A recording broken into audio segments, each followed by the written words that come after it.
अपनी धरती पर बड़े बड़े जंगल है जहाँ हजारों तरह के पेड़ पौधे हैं और हजारों तरह के जीव रहते हैं। ऐसा ही एक घना जंगल है अफ्रीका महादेश के मध्य में। कांगो देश से जुड़ा यह जंगल दुनिया का दूसरा सबसे बड़ा जंगल है। इस जंगल में हमेशा बारिश होती रहती है, इस कारण इसे कांगो रेन फॉरेस्ट कहते हैं। कांगो रेन फॉरेस्ट मध्य अफ्रीका में स्थित है।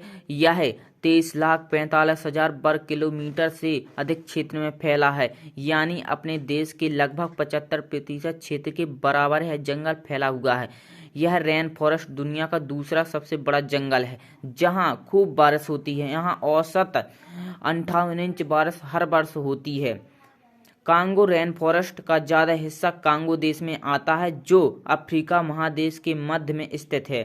इसे डेमोक्रेटिक रिपब्लिक ऑफ कांगो कहा जाता है। संक्षेप में इस देश को DRC भी कहा जाता है और DR कांगो भी। इस घने जंगल का काफ़ी हिस्सा ऐसा है जहां अब तक इंसान नहीं पहुंच पाया है। यहां तक कि इस जंगल में रहने वाले लोग भी काफ़ी बड़े हिस्से तक नहीं पहुंच पाए हैं। इन घने हिस्सों में सूर्य की 1% रोशनी ही जमीन पर पहुंच पाती है। इस जंगल में रहने वाले लोगों को पिम्पी कहा जाता है। यहाँ के पुरुषों की औसत लंबाई 4 फीट 10 इंच होती है, जबकि महिलाओं की औसत लंबाई 4 फीट 1 इंच होती है। इस जंगल में 5 नेशनल पार्क है। इन्हें UN विश्व धरोहर का दर्जा प्राप्त है, यानी यह जंगल दुनिया भर के लिए बहुत महत्व रखता है।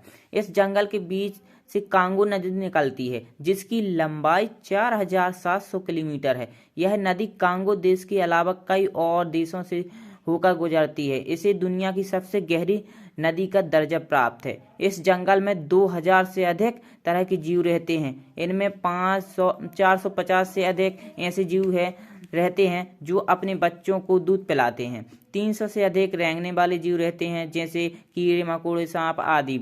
200 से अधिक तरह के ऐसे जीव रहते हैं जो पानी और उसके बाहर दोनों जगह रह सकते हैं। 1,000 से अधिक तरह की चिड़ियां इस जंगल में रहती हैं। इस जंगल को दुनिया का अकेला जंगल माना जाता है जहां तीनों तरह के गोरिल्ला रहते हैं। इस जंगल में बोनोबो भी रहते हैं जिनके बारे में कहा जाता है और माना जाता है कि यह हमसे सबसे अधिक मिलता जुलता है। अगर आपको वीडियो पसंद आए तो लाइक और कमेंट और शेयर कर दो। फिर मिलते हैं एक और नए वीडियो के लिए, तब तक के लिए बाय बाय।